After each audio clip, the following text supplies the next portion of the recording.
औज़ुबिल्लाहि मिनश्शैतानिर्रजीम बिस्मिल्लाहिर्रहमानिर्रहीम।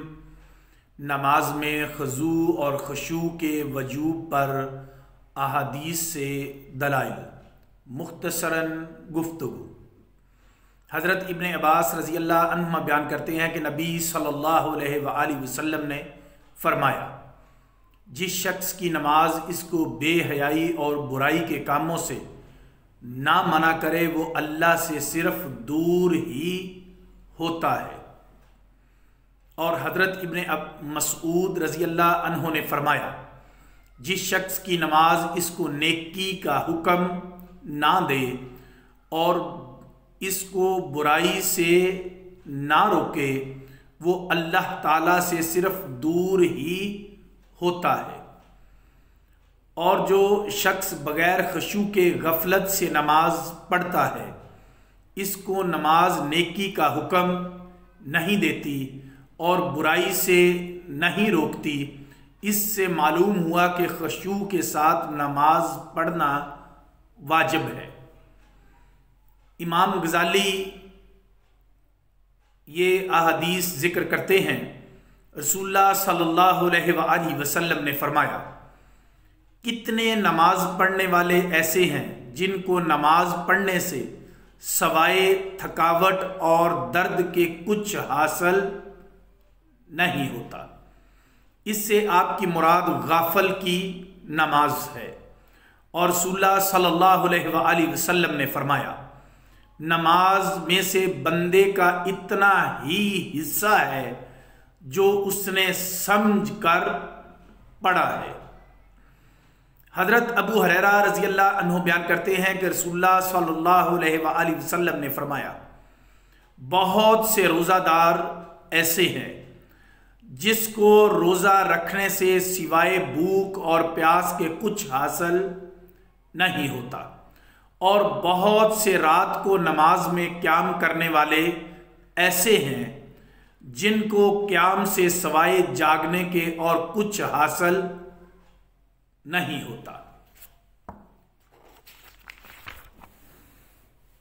मोहम्मद बिन नसर मरूजी ने किताबुस सलात में यह हदीस मुरसल लिखी है कि अल्लाह बंदे का वो अमल कबूल नहीं करता जिसमें बदन के साथ इसका कल्ब हाजिर ना हो। और अबू मंसूर दलीमी ने मुस्नद अल फरदोस में हजरत अबी बिन काब से यह हदीस रवायत की है कि जो शख्स गफलत से नमाज पढ़ता है इसकी नमाज नहीं लिखी जाती। हजरत अबू सईद खुदरी रज़ी अल्लाह अन्हु बयान करते हैं कि जिस आदमी की नमाज में खुशू नहीं होता इसकी नमाज कामल नहीं होती। हजरत इब्न मसऊद रज़ी अल्लाह अन्हु बयान करते हैं कि इस शख्स की नमाज नहीं होती जो नमाज की इताअत ना करे। और नमाज की इताअत यह है कि नमाज इसको बेहयाई और बुराई के कामों से मना करे।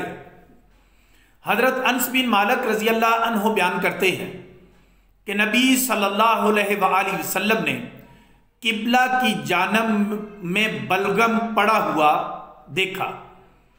ये आप पर बहुत नागवार गुजरा, हत्ता कि आपके चेहरे पर नागवारी के आसार दिखाई दिए। आप खड़े हुए और आपने अपने हाथ से इसको खुरच कर साफ कर दिया। फिर आपने फरमाया, तुम में से जब कोई शख्स नमाज में खड़ा होता है तो वो अपने रब से मनाजात चुपके चुपके कलाम करता है। इसका रब इसके और किबला के दरमियान होता है। सो तुम में से कोई शख्स किबला की तरफ ना थूके, लेकिन बाईं जानब या कदमों के नीचे थूके जब मस्जिद का फर्श कच्चा हो। वरना अपनी चादर में इस थूक को मल ले। इस हदीस में यह तसरीह है कि नमाजी नमाज में अपने रब से चुपके चुपके बातें करते हैं, यानी इसकी हम्द और सना करता है, इससे सिराते मुस्तकीम का सवाल करता है, इसकी पाकीज़गी बयान करता है, इसकी बारगाह में अपनी इबादत के तहाइफ पेश करता है, इसके नबी पर सलाम अर्ज करता है, सलात पढ़ता है और अपने लिए मगफरत की दुआ करता है, और आखिर में दाएं और बाएं फरिश्तों को सलाम करता है। ये इसी वक्त हो सकता है जब वो खजू और खुशू से नमाज पढ़े और जो कुछ जबान से कहे दिल इसकी तरफ मतवज्जो हो और दिलो दिमाग हाजिर हो। अगर वो गफलत, बेतुजीही और गायब दिमागी के साथ नमाज पढ़ेगा तो ये मनाजात और रब के साथ कलाम हासिल नहीं हो सकेगा। इसलिए हम कहते हैं कि गफलत और बेतुजीही से नमाज पढ़ना मना है और हजूर कल्ब और खजू और खुशू के साथ नमाज पढ़ना वाजिब है। वमा अलैना इल्लल बलागुल मुबीन।